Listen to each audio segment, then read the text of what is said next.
Cover చేయడానికి మీ చుట్టూ ఉండే బాజా భజంత్రీలు ప్రాపగాండా టీమ్స్ ఏమంటున్నారు?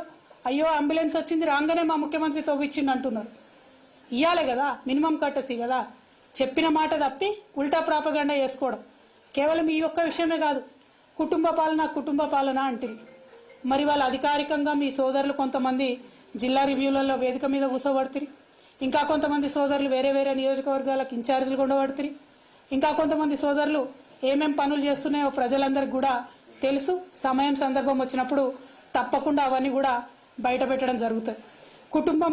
కుటుంబం అని తెల్లారులేస్తే కేసీఆర్ కుటుంబం మీద ఏడ్చేటటువంటి ముఖ్యమంత్రి గారికి నేను ఒక మాట చెప్తా ఉన్న, ప్రజలందరూ కూడా దయచేసి తెలుసుకోవాలి. ఇవాళ రాష్ట్రంలో కాంగ్రెస్ పార్టీ నుంచి 22 కుటుంబాలకు టికెట్లు ఇచ్చినారు. 22 కుటుంబాల నుంచి అధికారికంగా ఏదో ఒక పదవిలో అభ్యర్థులు ఉన్నారు. గడ్డం వినోద్ గారు, గడ్డం వివేక్ గారు, కోమటిరెడ్డి వెంకటరెడ్డి గారు, కోమటిరెడ్డి రాజగోపాల్ రెడ్డి గారు, మైనంపల్లి రోహిత్ రావు గారు, మైనంపల్లి హనుమంతరావు గారు, ఉత్తమ్ కుమార్ రెడ్డి గారు, పద్మావతి రెడ్డి గారు, జువ్వాడి నరసింహరావు గారు, రత్నాకర్ రావు గారు కొడుకు, కూచాడి శ్రీహర్ రావు గారు, రత్నాకర్ రావు గారి కుటుంబ సభ్యుడే, దుద్దిల్ల శ్రీధర్ బాబు గారు, మాజీ మంత్రి శ్రీపాదరావు గారి కొడుకు, ఒడితెల ప్రణవ్ గారు, తాత మాజీ ఎంపీ సింగాపురం రాజేశ్వరరావు గారు, దామోదర్ రాజనరసింహ గారు, తండ్రి మాజీ మంత్రి సి రాజనరసింహ గారు, అట్లానే చెరుకు శ్రీనివాసరెడ్డి గారు, ముత్యం రెడ్డి గారు కుమారుడు, పి విజయారెడ్డి గారు, పీజేఆర్ గారి బిడ్డ, అట్లనే కోట నీలిమ గారు, సనత్ నగర్ కాంగ్రెస్ జాతీయ నాయకుడు పవన్ ఖేడా భార్య. ఈమె మన రాష్ట్రంతో సంబంధం లేదు, ఏం లేదు, కానీ సడన్ గా వచ్చిర్రు పారాషూట్ టికెట్లు. చిట్టెం పర్ణికారెడ్డి గారు, మాజీ ఎమ్మెల్యే నర్సిరెడ్డి గారి మన్మరాలు, కూచుకుల రాజేష్ రెడ్డి గారు, నాగర్ కర్నూలు దామోదర్ రెడ్డి అన్న కొడుకు, కుందూరు జైవీర్ రెడ్డి గారు, నాగార్జున సాగర్ జానారెడ్డి గారి కొడుకు. మళ్ళీ ఇప్పుడు వాళ్ళ అన్నకి ఎంపీ టికెట్ కావాలని ఇవాళ ఆయన అప్లికేషన్ కూడా పెట్టుకున్నారు జైవీర్ రెడ్డి గారు. కొండా సురేఖమ్మ గారు, మాజీ ఎమ్మెల్సీ కొండా మురళి భార్య, మల్లు బట్టి విక్రమార్క, అదేవిధంగా వాళ్ళ సోదరులు మల్లు అనంతరాములు గారు, మల్లు రవి గారు వారి తండ్రి గారు, వారు మొత్తం కుటుంబ నేపథ్యమే. ఇవాళ మల్లు బట్టి విక్రమార్క గారి భార్య ఖమ్మం ఎంపీ టికెట్ రేసులో కూడా ఆవిడ ఉన్నారు. మరి పట్లోళ్ళ సంజీవ్ రెడ్డి గారు, మాజీ ఎమ్మెల్యే పట్లోళ్ళ కృష్ణారెడ్డి గారి కొడుకు, మదన్ మోహన్ రావు గారు, వారిది కూడా కుటుంబ నేపథ్యమే. ఇట్లా ఒక్కొక్కటి చూసుకుంటూ పోతే గిన్ని కుటుంబాలకు మీరు ప్రోద్బలం ఇస్తున్నారు, ఇన్ని కుటుంబాలకు మీరు పోటీ చేసే అవకాశం ఇచ్చారు, ఇన్ని కుటుంబాలను మీరు మోస్తున్నారు. మళ్ళీ ఇలా కోమటిరెడ్డి రాజగోపాల్ రెడ్డి గారు ఏమంటారు? మా అన్నకు మంత్రి పదవి ఉంటే ఏమవుతుంది, నాకు రాదా మంత్రి పదవి అంటారు. మీరు మా మీద మాట్లాడే అర్హత మీకుందా? మీరు మమ్మల్ని మాట్లాడితే కేసీఆర్ గారిని ఇంకా కూడా తిట్టడం తప్పితే ఏం పని చేస్తున్నారో ఒకసారి తెలంగాణ ప్రజలకు దయచేసి తెలియజేయాలని నేను కోరుతా ఉన్నాను. అదేవిధంగా రేవంత్ రెడ్డి గారు వైఖరి చూసుకుంటే ప్రమాణ స్వీకారం చేసిన రోజు జై సోనియమ్మ, సోనియా గాంధీ కాలు మోకడం, జై తెలంగాణ అన్న మాట ఇంతవరకు రాలే. ఇంతవరకు జై తెలంగాణ అన్న మాట మన తెలంగాణ రాష్ట్ర ముఖ్యమంత్రి గారి నోటి నుండి రాలే. అమరవీరులకు ఇంతవరకు ఒక్కసారి నివాళులు అర్పించలే. అమరజ్యోతికి పోయేటటువంటి తీరిక కూడా కనీసం ఈ ముఖ్యమంత్రి గారికి లేరు.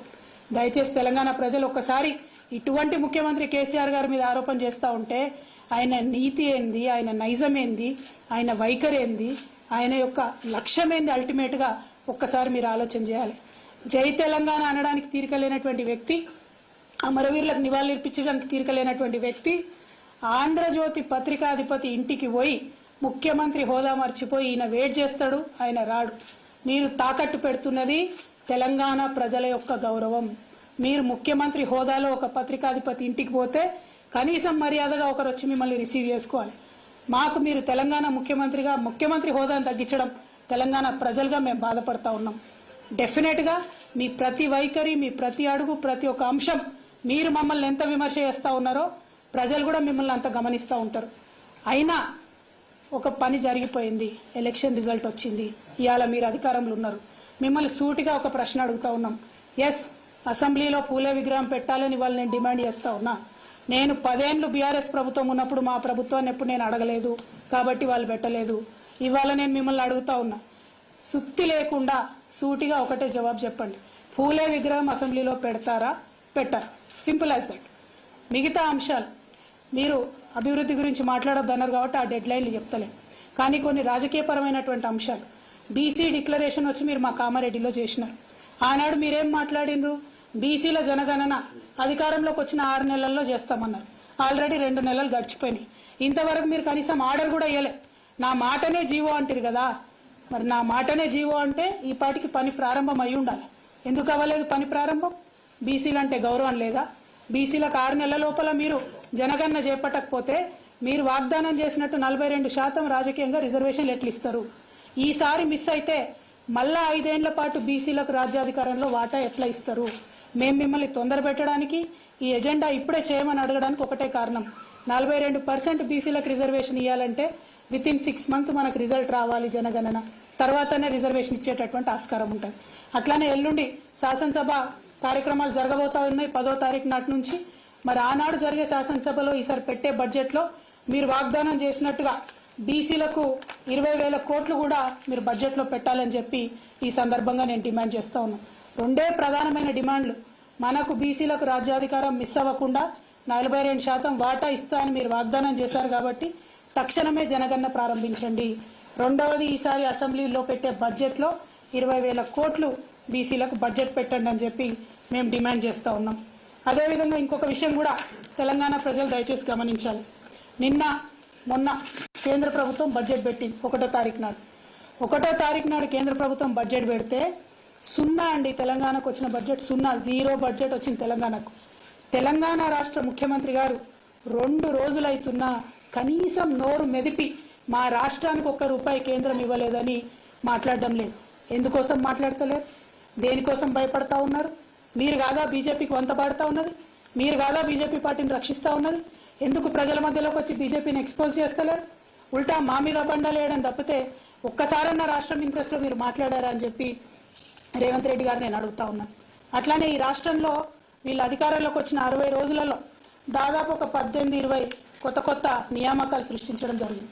ఆ నియామకాలన్నింటిలో ఎస్సీల వాటా ఎంత, బీసీల వాటా ఎంత ఒక్కసారి ప్రజలకు మీరు చెప్పవలసిందిగా నేను కోరుతా ఉన్నాను.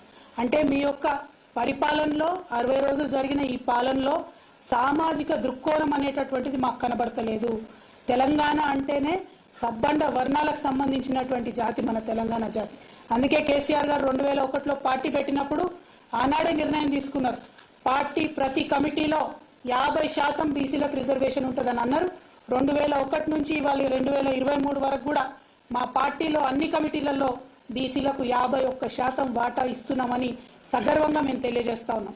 మేము అధికారంలో ఉన్నప్పుడు 50 చైర్మన్ పోస్టులు వేస్తే 24 పోస్టులు బీసీలకు ఇచ్చినటువంటి ఘనత కేసీఆర్ గారు అని చెప్పి తెలియజేస్తా ఉన్నాం. కేసీఆర్ గారు ఇచ్చినటువంటి మార్గదర్శకంలోనే, వారు ఇచ్చినటువంటి స్ఫూర్తితోనే ఇవాళ అసెంబ్లీలో పూలే విగ్రహాన్ని డిమాండ్ చేస్తా ఉన్నాం. గౌరవ ముఖ్యమంత్రి గారు పూలే జన్మదినం ఏప్రిల్ 11వ తారీఖు ఆ లోపట స్పష్టమైనటువంటి ఒక పాజిటివ్ ప్రకటన విగ్రహ ఏర్పాటు గురించి చేయాలని డిమాండ్ చేస్తా ఉన్నాం. Thank you. జై తెలంగాణ.